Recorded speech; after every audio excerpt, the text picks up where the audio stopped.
All right, let's take a trip back in time. We're going to the golden age of American automotive luxury, an era of chrome, steel, and just boundless ambition. You know, these aren't just cars, they're symbols of an entire decade. And today, we're counting down the 10 most expensive of them all. You know, that quote really nails it, doesn't it? After the war, America was just bursting with confidence, and all that optimism got poured right into its cars. They were bold, they were extravagant, and honestly, they looked like they just rolled out of a science fiction movie. So you gotta understand, in an era practically defined by chrome, these cars were way more than just transportation. They were rolling status symbols, they were proof of progress, and a sign that you had made it.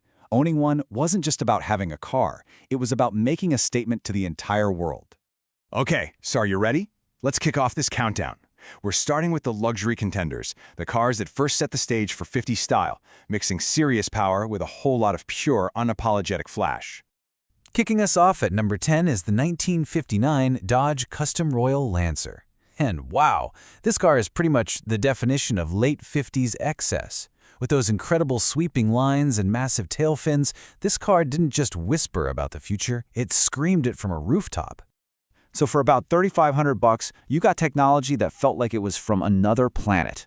Get this, instead of a regular old gear lever, you had a push-button transmission right there on the dashboard. It was less like driving a car and more like you were piloting a spaceship.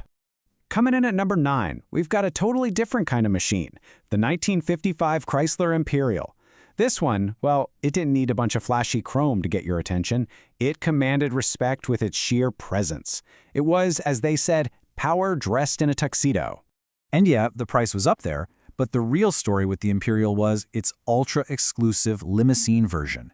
It was hand-built by the legendary Italian design house Ghia, specifically for heads of state. This was next-level prestige, the kind of thing money alone couldn't really buy. At number 8, we have the 1957 DeSoto Adventurer, and this thing was a pure power statement. It combined that bold, in-your-face presence with the raw performance of a 345-horsepower Hemi V8 engine. I mean, we're talking a revolutionary design that delivered some serious power. This was a car for people who wanted to be noticed. Okay, now we're really getting into it. We're climbing into the next tier, the icons of excess. And as you'd expect, as the price tags get bigger, the cars get even rarer, and the designs get way more audacious. These are the true legends of the decade. Man, the mid-list here really shows you the sheer range of what American luxury meant back then. At number 7, you had the Chrysler 300C, a titan dressed like a gentleman, basically the first real muscle car in a fancy suit. At number 6, the 53 Buick Skylark, a rolling work of art built to celebrate the company's 50th anniversary. And at number 5, the Oldsmobile Fiesta, an American unicorn, because only 458 were ever made, just incredibly rare. At number 4, we have something of an elegant farewell. This one's a bit bittersweet. The 1956 Packard Caribbean was the swan song for one of America's most respected car makers, and because of that, it was a collector's item from the second it rolled off the assembly line. So why the high price? Well, for one, they were incredibly rare. Only 276 of the convertibles were ever made.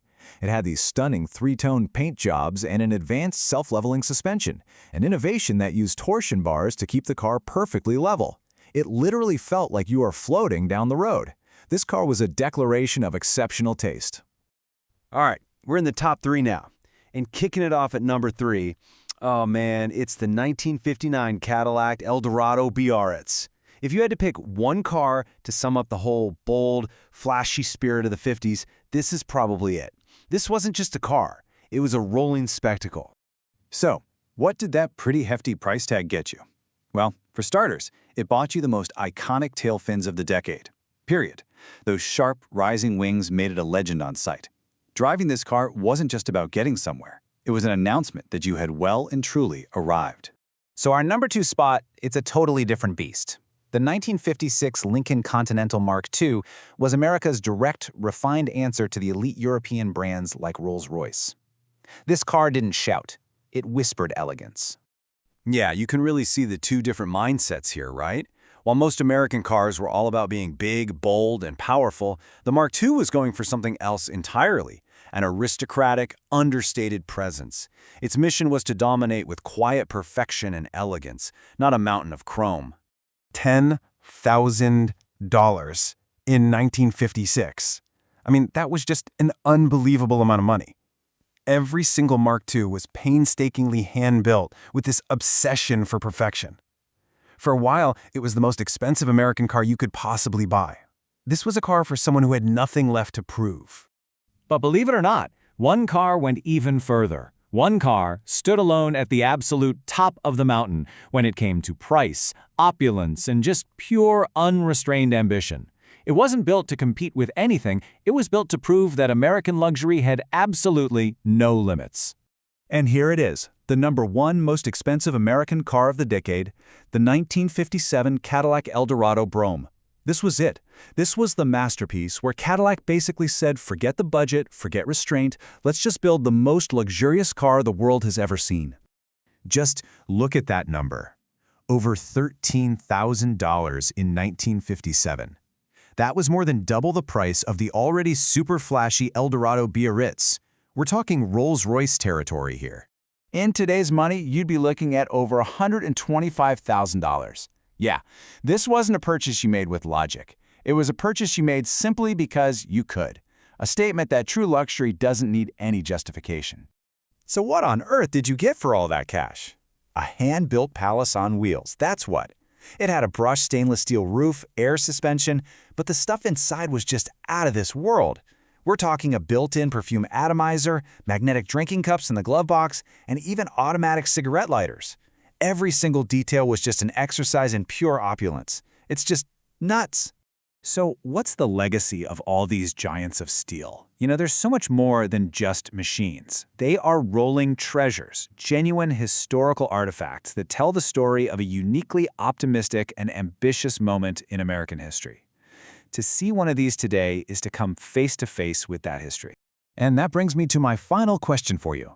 After seeing these 10 absolute titans of the 50s, which one would you pick? Come on, what's going in your dream garage? Are you on team flashy Biarritz or maybe the quiet cool of the Lincoln Mark II? Let us know which of these giants you'd take home.